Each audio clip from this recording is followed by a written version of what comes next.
बाद चाचा भतीजे का चक्रवर्ती प्लान, दलित मोर्चे पर जंग का ऐलान। क्योंकि समाजवादी पार्टी MYD फॉर्मूले पर काम कर रही है। वो अपने यादव मुस्लिम वोट में दलित वोट को जोड़ना चाहती है और इसी गठजोड़ को हवा देने आज अखिलेश और शिवपाल कानपुर में थे। यहाँ पर राष्ट्रवादी खटीक विकास समिति के रजत जयंती का समारोह था, लेकिन मंच पूरा समाजवाद के रंग में रंगा हुआ है।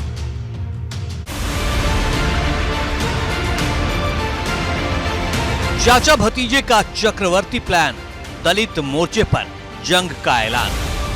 अखिलेश ने मांगा नेताजी वाला आशीर्वाद, 24 के पिच पर सबसे बड़ा हथियार।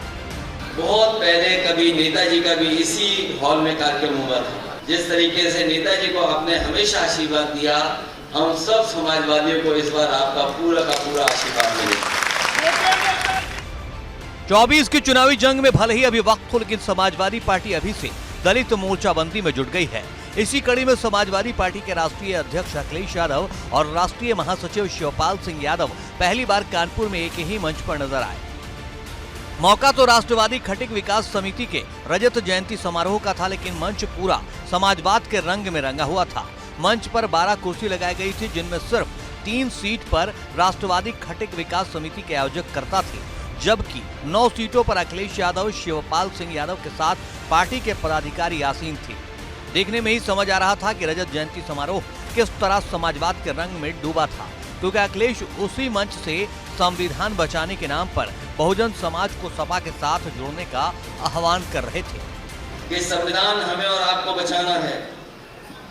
मुझे खुशी है इस बात की कि अब सब लोग इस बात के लिए तैयार हो गए हैं और धीरे धीरे इस बात की जागरूकता फैल गई है कि अगर ये सरकारें सत्ता में बनी नहीं तो हो सकता है एक दिन ऐसा आएगा कि जो संविधान हमें बाबा साहब भीमराव अम्बेडकर जी ने दिया है उस संविधान को ये खत्म कर दिया।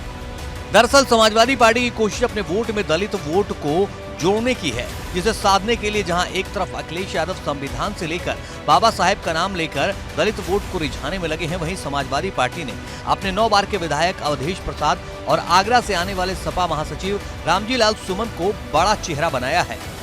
24 का चुनाव संविधान को बचाने का आखिरी चुनाव है।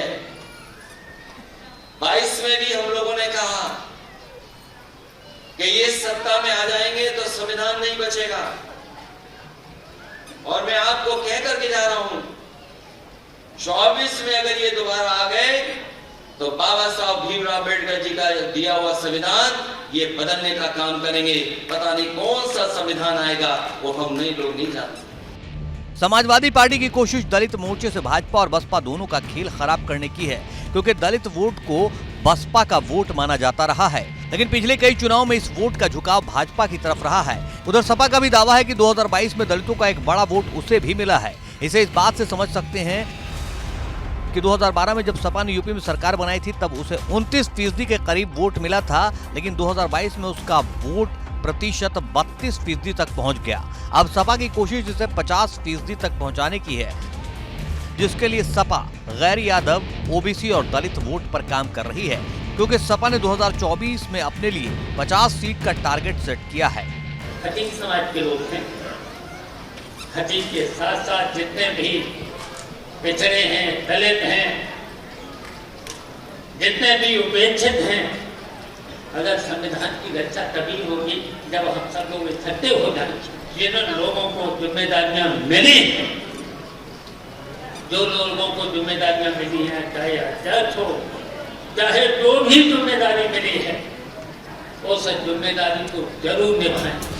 लेकिन बड़ा सवाल इस बात का है कि समाजवादी पार्टी दलित मोर्चे में सफल हो पाएगी, क्योंकि इसकी एक बड़ी परीक्षा इसी साल होने वाले निकाय चुनाव में भी हो जाएगी, जहां समाजवादी पार्टी फिर एक बार भाजपा के सामने हो। कानपुर से रतीश त्रिवेदी के साथ ब्यूरो रिपोर्ट, एबीपी गंगा।